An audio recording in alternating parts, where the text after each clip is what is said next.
pamēģināšu bišķīt izaicināt jūsu priekšstatus par to, kādi tad ir tie jaunieši, un paskatīsimies, ko dati par viņiem saka. Un sāksim ar nelielu rīta rosmi. Iesim cauri video, pamēģinam pakustēties līdzi. How do you make a heart? That's like 3 hearts in one. Well, Okay. or like these. When someone calls you, how do you answer the phone? Hello. How do you hang up the phone? Bye. How do you take a picture? I just pressed the button. Tick, tick, tick, tick, tick, tick, tick. How do you roll down the window? Oh, that's old school, Lynn. We ain't got to do that no more. I just pressed the button. How do you pose for a group photo? What? That's not how you pose, Lynn. There you go. There y'all go. Okay. Vai mums bija kāds Gen Z? Laikam vairāk mileniāļi. Andris. Jā, Rihards šorīt iemācījās uztaisīt sarežģīto sirsniņu. Labi, mēs esam pakustējušies smieklīgi, bet tas, ko ilustrē šis video, ka tās atšķirības ir. Un īstenībā, jo mēs labāk izprotam šīs atšķirības, jo labāk mēs to visu varam reaģēt. Tad pastīsimies datos. Viens, kārtīgā higienas lieta, kas mums jāizdara, apstamies vispār uz to, kā tiek dalīts paaudzes. Redzam, ka Gen Z mums ir tie aptuveni 13-27. Un tālāk mums ir alfa. Viens bija brīdis, kad izšķīra arī koroniāļus, jeb tie, kas dzimuši no 2020. gada, bet skatos, ka vairs to īsti nedara. Bet tā lielā tendence ir tāda, ka paaudzes paliek tādas kā īsākas.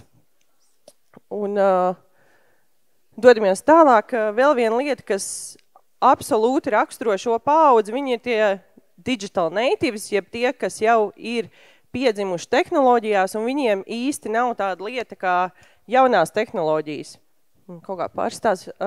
Viņi dzīvo telefonos, tehnoloģijas ir viņu tā kā pagarinājums, un mēs gribam viņus sasniegt, mēs kā tie mārketinga cilvēki, un man liekas, gan jums, gan visiem šeit ir brīži, kad ir tā sajūta, ka mēs tā kā mēģinam tikt viņiem klāt, bet īstenībā mēs attālinamies.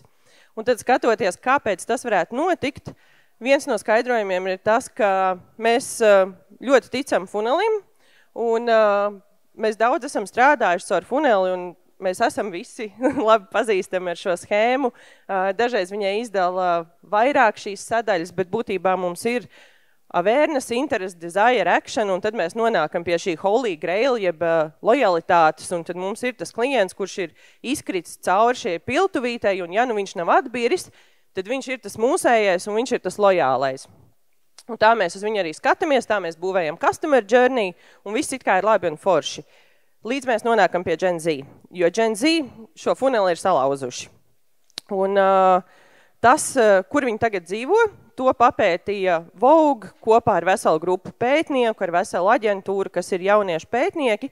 Un tas, ko viņi atklāja, ka lojalitāte ir centrā, bet lojalitātei apkārt nav tādas konkrētas struktūras, bet ir 4 lielas lietas, ir iedvesma, ir izpēte, jeb drīzāk tāds kā exploration, tāda kā, tāda nedaudz pat piedzīvojuma veida tāda pētīšana, ir vērtības un ir kopiena. Un tad tās visas 4 lietas veido tādu kā bezgalīgu cilpu, kas mums griežas apkārt mūsu auditorijām, un ja mēs tur visur labi performējam, tad mēs varam cerēt uz lojalitāti. Un kas ir interesanti, šis Gen Z tulkojums arī visām šīm lietām ir nedaudz citādāks, kā mēs uz to varētu skatīties, vai nedaudz citādāks, kā mēs to saprotam, un tam mēs iziesim cauri. Mēs tad paskatīsimies gan uz šīm 4 lietām, gan uz to, kā mēs potenciāli varētu šo lojalitāti būvēt. Ikdiena un iedvesma, kur mums parādās viņu kopienas, viņu vērtības un tas, kā viņi pēta lietas. Mēs šajā prezentācijā esam salikuši kopā lokālus globālus datus. Tad, kad mums ir šāds slaids, tas ir brand capital, zaļā krāsa jaunieši, zaļie gurķīši, viegli atcerēties. Lūk, paskatoties uz to, kur tad viņi ikdienā dzīvo, jā, mēs zinām, viņi ir telefonos, viņi ir always on, mobile first, viņi dzīvo sociālos ļoti daudz. Tas, ko mēs redzam, tā pamata iezīme, tie viņu sociāli ir ļoti vizuāli, ļoti kustīgi video. Un ja mēs pieliekam klāt pārējās paudzes Latvijā, tad mēs redzam, ka ir platformas, kurās viņi ir daudz mazāk, pieņemsim Facebooks, bet ir arī platformas, kas ir absolūti jauniešu platformas. Piemēram, Snapchat ir tāda bilde, kā es nezinu, par kur vēl sociāltīklu mēs redzēsim, un kur ir vēl tik liels konkrēts paudzes pārsvars. Un tāpat mums ir atsevišķas platformas, kas ir tīri Gen Z, pieņemsim Discords, BeReals, Twitch. Tātad, ja mēs domājam, kur mēs viņus varam satikt, tad šīs arī ir tās vietas. Ko tas nozīmē? Tas nozīmē, ka viņi ir glokāli. Šeit nav typo, mums ir tāds vārds kā glokāli, jo būtībā tas, ka viņi patērē šo pasaulīgo saturu, nozīmē, ka tās viņa ietekmes ļoti lielā mērā ir pasaulīgas. Gan tas, kam viņi seko, gan tas, kāda estētika ir viņiem pieņemama, gan tīri saturs un arī tā spēles, jebkas cits, kur viņi iesaistās, kur viņi satiekās ar citiem. Bet mēs nevaram aizmirst to, ka viņi ir arī pie mums, viņi ir šeit, un viņiem ir arī svarīgas lietas šeit. Jauniešu dziesmu un deju svētki nav beigušies, viņiem joprojām interesē tās lietas. Viņi gan paši iegādājas, gan rāda vietējos zīmolus, un īstenībā mēs varam viņus arī dabūt uz muzeju, ja mēs uztaisam viņiem saprotamu interesantu formātu un runājam par tēmām, kas viņiem interesē. Te, ja mēs paskatāmies uz interesēm, mēs redzam, ka tās jaunākās paudzes intereses lielā mērā ir popkultūrā. Filmas, seriāls, stils, modes, skaistumkopšana. Viņi arī ir tas lielais īpatsvars uz mājdzīvniekiem. Es domāju, nes cik liela viņiem būtu tā interese, ja viņiem pašiem būtu jāmaksā vetārs rēķini, bet te jau redzēsim. Un atkal tad mēs redzam šo otru pusi, kur mums ir lielais pārsvars vecākās auditorijās, tad tur parādās dārzkopība makšķerēšana. Un tad mēs aptuveni varam redzēt tādā interešu vērtību skalā, kur tad viņiem vairāk nosliec tā viņu vilkme. Pastāv tas stereotips, ka tie jaunieši mums tad tikai sēž telefonos un vispār, ko te viņi citu dara. Un Samsung Lielbritānijā pagājušajā gadā veica diezgan lielu pētījumu, kur viņi pētīja, kas tad ir tie hobiji tieši šai konkrētajai paaudzei. Un te es jums parādīšu top 10. Pirmā vieta fotografēšana, otrā vieta meditācija, trešā vieta extreme make-up, ceturtā adīšana, piektā monētu kolekcionēšana, sestā skrituļslidošana, septītā augu kolekcionēšana, astotā ASMR, devītā hula hooping, un 10. batikošana. Un forši, jā, mums ir tops, bet ko mēs no tā varam secināt? Mēs varam secināt to, ka viņu hobiji ir radoši, tur parādās pašizpausme, viņi ir arī nomierinoši, tas ir, ka viņi meklē veidus, kur atslēgties no gan jau tās trakās ikdienas, un ne visu viņi dara vieni paši. Šie hobiji ir arī sociāli. 75% no jauniešiem šajā pašā pētījumā atzina, ka hobijs, ar ko viņi tagad nodarbojās, viņi šo hobiju atrada tieši sociālajos tīklos. Tātad te mums atkal parādās tas tiltiņš, ko viņi dara, kur viņi to atrod, kur viņi meklē iedvesmu. Un zīmoli arī uz to var reaģēt. This whole running thing started with a pain in the neck. I searched TikTok for some stretches. Gently press down on the left side.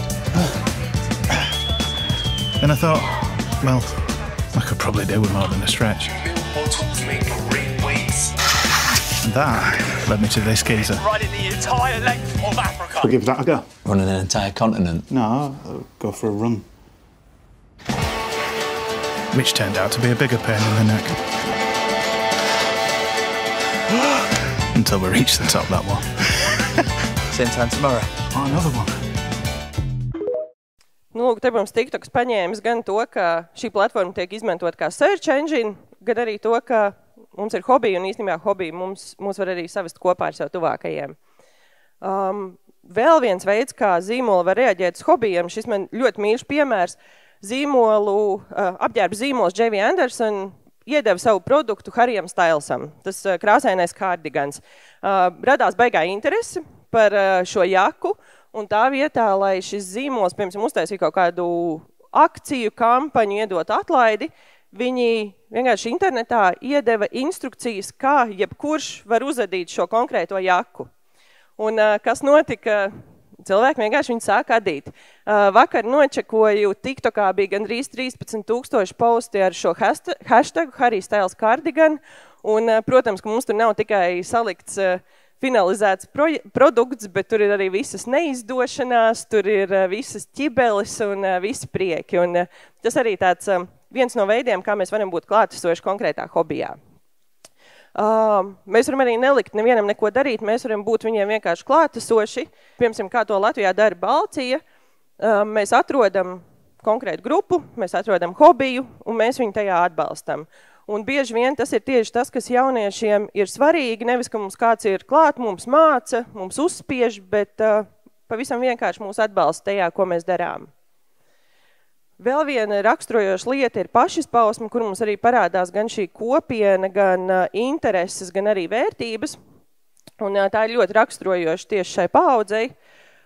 Mēs uz viņiem mēdzam skatīties kā uz tādiem individuālistiem, bet patiesībā tā nav tā individuālistu paudze. Viņi vienalga vēlas būt bariņā, un viņi var būt atšķirīgi, bet viņiem ļoti svarīgi šī bariņa atšķirība, un ka mēs esam starp savējiem. Tāpēc mēs runājam īstenībā ar Gen Y. Ja mēs viņiem jautājam, ko tad viņi dara savā brīvajā laikā, tad 77% globālajos datos saka, ka viņi izvēlas savā brīvajā laikā vismaz vienu radošu nodarbi, un gandrīz pusi no viņiem šo radošumu izpauž arī tiešsaistē. Un te veidojas arī tāda šai auditorijai ļoti raksturīga lieta, ka viņi ir tie, kas veido šo pašizpausmi tādā kā starpdisciplinārā formātā, jo viņi savieno digitālo ar fizisko.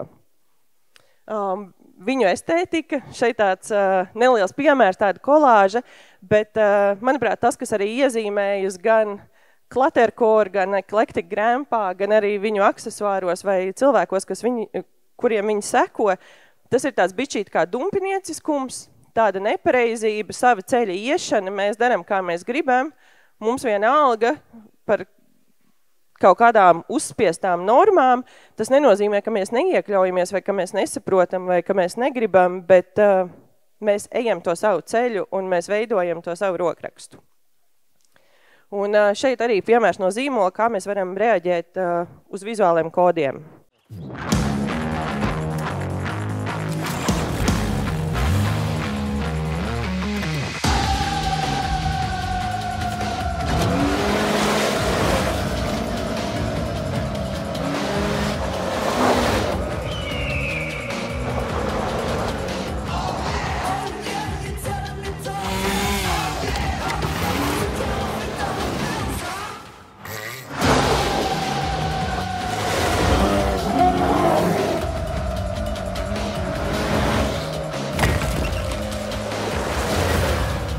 Thanks, fellas. Business in the front, party in the back. The all-new Kawasaki Ridge. Jā, dažreiz viss, kas nepieciešams, ir vienkārši vizuāli iekļauties vizuālajos kodos. Vai arī tas, ko mēs varam darīt, mēs varam vienkārši dot viņiem pašiem vārdu. Kanālis brīvība.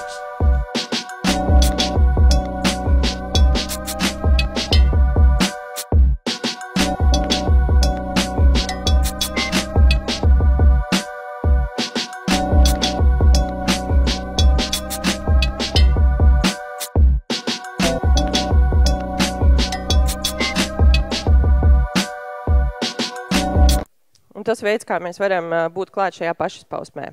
53% no jauniešiem globāli apgalvo, ka viņi sagaida no zīmoliem personalizētus produktus.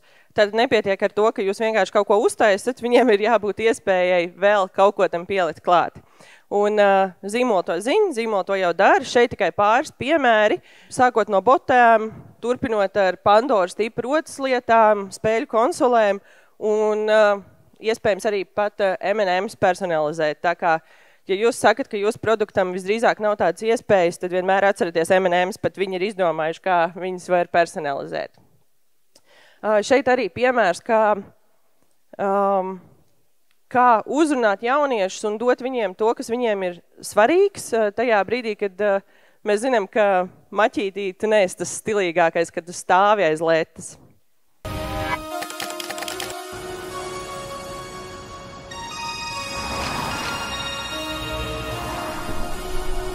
Damn!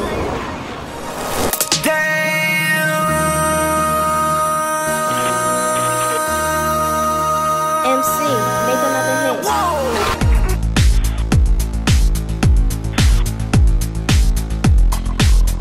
Vane ex McDonald's. The idea was use old McDonald's work clothes and figure out, is McDonald's fashionable?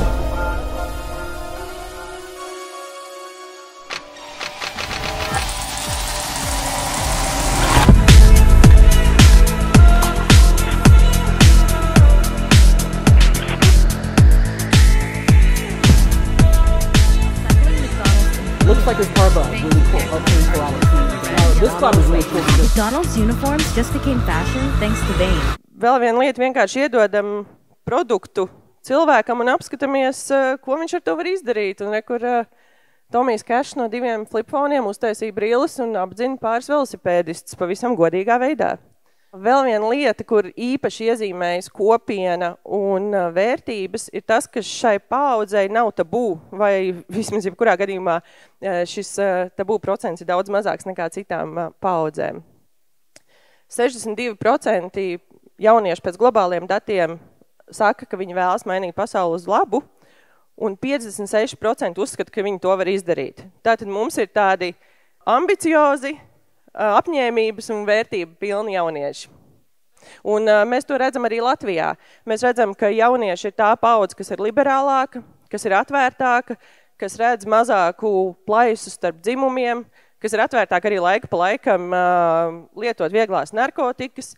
Un te mums arī parādās šīs liberālās vērtības. Vēl tāds interesants vērtību skatījums ir tajā, kādas nozares izvēlētos Gen Z paudzi, un šeit kontekstam pielikām klāt viņiem tuvākos young millennials. Redzam, ka interesi par IT samazinās, jā, radošās industrijas 2. vietā, tas mums tā kā skaidrs, bet tas, kas mani pašu pārsteidz, ir tas, ka izglītība, NVO un brīvprātīgais darbs ir 3. un 4. vieta no tām nozarēm, kur viņi redz sevi nākotnē. Un šeit mums arī parādās tās vērtības, tā laba darīšana un, protams, ka viņiem šobrīd varbūt nav tāds finansiālais sloks, kā tas var būt citām paaudzēm, bet vismaz kaut kādā mērā viņi šo finansiālo ir pabīdījuši nedaudz malā. 70% no globālajiem jauniešiem atzīst, ka viņi ir gatavi aktīvi aizstāvēt mērķi, kas saistās ar viņu identitāti. Un to mēs arī redzam Latvijā. Viņi ir arī tā paudze, kas ir visvairāk gatavi upurēt daļu no savām vērtībām, lielāku mērķu labad. Un tas, kas mums visiem šeit ir svarīgi, viņi arī sagaida, ka zīmola pienākums ir risināt sabiedrībā aktuālas problēmas. Viņi sagaida, ka zīmoli būs tie, kas ķersies klāt lietām, kas nav cieši saistīts tikai ar zīmolu. Šeit piemērs, kā to jau dara daudz.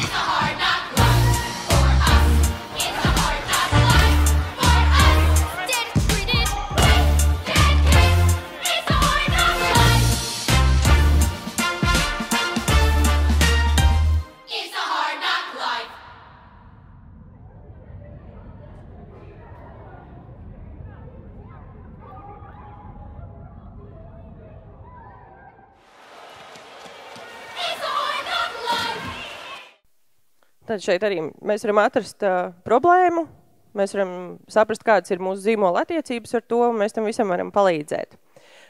Ir ļoti daudz dažādi veidi, kā zīmoli var paust savu nostāju un paust savas vērtības. Piemēram, izvēloties pasākumus, ko viņi atbalsta, kur mums veidojas tāda sponsorship sadarbība vai kāda cita veida atbalsts, izvēloties cilvēkus, ko atbalsta, vai tādus ambassadors, un īsnībā arī ejot iekšā produktos, ir konkrēts produktu kategorijas, kur mēs varam arī ar šo paspēlēties, bet mums arī te, protams, veidojas arī cilvēku un cilvēku grupu atbalsts. Piemērs no Latvijas, liels prieks par Mēnes aptieku un Rimī Rīgas maratonu un par iekļaujošu maratonu programmu. Šis arī veids, kā mēs varam parādīt, kur tad atrodas šīs mūsu vērtības. Un tad mēs esam izgājuši caur tām lielajām vērtībām, un tad tas lielais jautājums, kā tad mēs varam iegūt lojalitāti, un gribētu sākt ar to, kā jaunieši tulko lojalitāti. 62%, kas ir diezgan liels skaits, globāli jaunieši atzīst, ka pat, ja konkrētajā kategorijā viņiem ir mīļākais zīmols, viņi vienalga ir gatavi izvēlēties arī citu zīmolu. Tātad viņi ir ļoti fleksibli vispār tajā, kā viņi izvēlas, par ko atstāt savu naudu. Un vēl viens tāds tā kā pamatojums, kas palīdz tulkot, kā tad viņi saprot lojalitāti, ir šie divi cipari. 54% apgalvo, ka lojalitātes zīmolam nozīmē vienkārši par to pastāstīt saviem draugiem, un 46% uzskata sevi par lojālu zīmoliem, pat ja viņi to neiegādājas. Es pieļauju, ka šis nav mūsu tulkojums lojalitātei, ka mēs bieži vien lojalitāti saprotam citādāk, tāpēc man šķiet svarīgi parādīt šos ciparus, lai mēs zinām, ka mums ir jārunā vienā valodā, vai mums vismaz ir jāmēģina saprast, kas aiz kādiem vārdiem slēpjas. Tomēr viens no veidiem, kā var būvēt lojalitāti, un tas, ko viņi sagaida, vairāk kā puse globāli no jauniešiem sagaida ekskluzīvu saturu. Un ko viņi saprot ar ekskluzīvu saturu, tas ir behind the scenes, tās ir intervijas, tie ir procesi, tās ir dažādas lietas, kur viņi var ielūkoties tur, kur parasti ikdienā neviens netiek klāt. Tas tāds mazs hacks, ko mēs varam izmantot. Bet ja mēs tā visu savalkam kopā, tad kā mēs varam būvēt šo lojalitāti, mēs varam viņus izklaidēt ar saturu, ar pasākumiem, ļaut viņiem pašiem izklaidēt sevi, ar kaut ko smieklīgu, kaut ko interesantu, kaut ko neredzētu. Mēs varam ļaut viņiem līdzdarboties. Viņi tam ir gatavi, viņi tam ir atvērti, kā jau mēs redzējām, viņi grib personalizēt lietas, bet tāpat laikā viņi arī vēlas tapt sadzirdēti, novērtēti. Mēs varam viņiem prasīt feedbacku, mēs varam viņus iesaistīt dažādos pasākumos, notikumos, produktu radīšanās. Es domāju, ka tam nav ne gala, ne malas. Mums ir jābūt skaidrām vērtībām, lai viņi var identificēties, vai šīs vērtības saskana ar viņu vērtībām, vai arī tur neveidojas saskaņa, bet tas noteikti palīdzēs mums būvēt šo lojalitāti. Un mēs nedrīkstam aizmirst to, ka šī ir geimotāja paudze, gan globāli, gan Latvijā. Tā ir paudze, kas visvairāk gan spēlē video spēles, gan skatās kā citi spēlē video spēles. Tā ir tā viņa mīlestības valoda, un ja mēs kaut kādā veidā varam iekļaut spēļošanu iekšā savā produktā, procesā, tad mēs varam cerēt arī uz šo lojalitāti.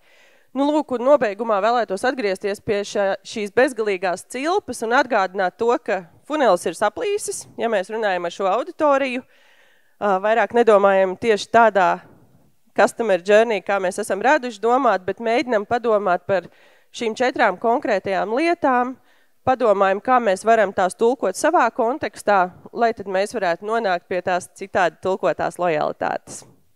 Paldies! Un